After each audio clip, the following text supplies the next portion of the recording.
大家好啊，歡迎返嚟我嘅頻道。提提大家記得訂閱我嘅頻道之後，就可以第一時間接收到我嘅消息啦。今日就揀咗第二場同大家研究下5班1000米嘅賽事。今次嘅賽道係 A 跑道，預計會擺前面嘅馬有立德金、千杯、列寶勤。步速呢預計係正常嘅，狀態比較差嘅馬有3、6、8、9、10，咁啊可以劃咗佢先啦。留意返6號日眾越讚同埋9號太行美景呢就有缺貨嘅，狀態比較突出嘅馬有立德金同埋謙謙君子，大家就可以喺劃剩嘅馬入邊揀自己嘅心水啦。咁我都揀咗我嘅心水俾大家參考下。首先係12號嘅謙謙君子，咁對上2場呢都係外檔啦，都俾到啲追勢你睇噶啦。今次抽個4檔，應該就再好跑啲啦。再加上輕磅咁跑啱個形勢呢，就絕對係夠能力掃晒你嘅。蔡明少都一段時間冇贏馬啦，睇下可唔可以靠呢隻贏翻場啦，揸翻佢膽啦。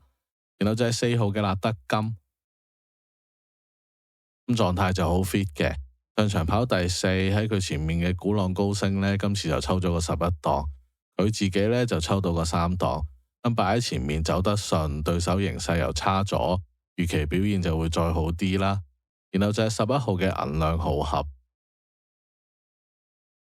保持到嘅個狀態，近排贏過馬啦，咁谷草1000你擺喺前面走着數噶啦。